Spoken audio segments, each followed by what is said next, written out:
방영된 붉은 단심 2화에서는 이태와 유정이 만나는 장면을 확인할 수 있었는데요. 이태는 유정의 정체를 알고 있지만 유정은 이태의 정체를 알지 못하고 있다는 사실을 알 수 있었죠.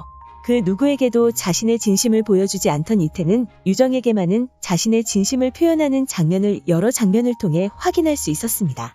2화에서는 이태가 유정의 청혼을 거절하는 모습을 확인할 수 있었는데요. 오늘은 못 오실 수도 있겠다 싶었는데라는 유정의 말에 그럴 때는 기다리지 말고 그냥 가라고 하지 않았소라며 애정을 드러내는 모습을 볼 수 있었는데요. 그의 말에 유정은 늘 오셨잖아요 라고 말하며 미소를 띠는 모습을 보여주었죠. 이태가 유정에게 저작거리에서 풍물놀이 중이라고 말하며 더 늦으면 볼거리를 놓칠 거다라고 말하며 유정을 급히 데려가려다 유정이 이태에게 줄 선물을 떨어뜨리게 되는데요. 이태가 그것을 주워주려 하자 유정은 거기에서 손만 잡아달라 말했고 그 자리에서 손을 잡아주는 이태의 모습을 볼 수 있었습니다. 이후 유정이 이태에게 선물을 건네며 선비님께 부채 선물은 처음이지요라고 물으며 마음에 들지 않냐며 아직은 서툴지만 받아주시겠냐며 마음을 전했습니다.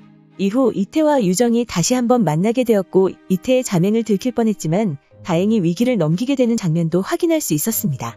이태와 유정이 함께 시간을 보내고 있었고 그때만큼은 이태의 행복한 얼굴을 볼 수 있었는데요.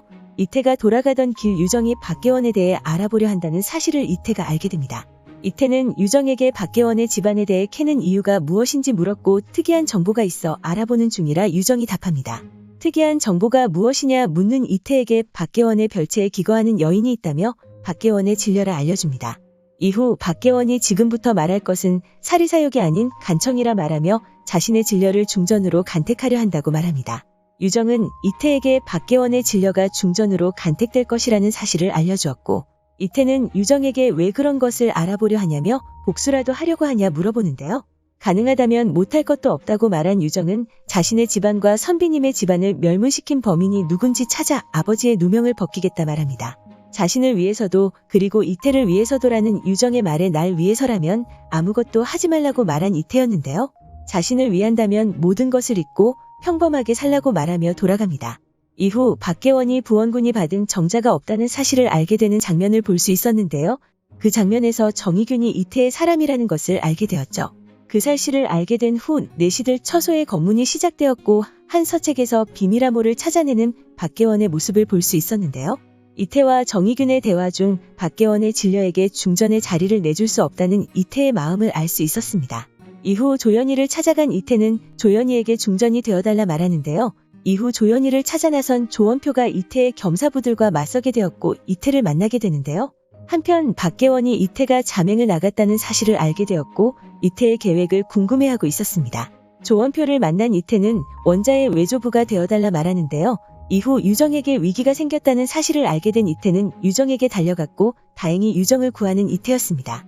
유정을 공격하려는 사람을 처리하려던 중 날아오는 화살을 막던 이태는 유정을 다시 한번 구하게 되고 박계원의 사람이 유정을 해치려던 사람에게 모든 사실을 들으려 하고 있었습니다. 이후 유정을 구하려다 다친 이태에게 화를 내는 유정이었고 왜 검을 지니고 다니는 건지 왜 평소에 만날 수 없는 건지 묻지 않겠다 말한 유정은 이태가 다치고 아픈 것을 보지 못하겠다며 자신과 혼인을 해달라 말합니다. 그런 그녀에게 자신에게는 혼인을 해야 할 여인이 있다고 말하는 이태의 모습이 나오며 2화가 마무리되었는데요. 박계원이 이태가 자맹을 나가 만나는 여인이 있다는 사실을 알게 되는 장면도 볼 수 있었죠.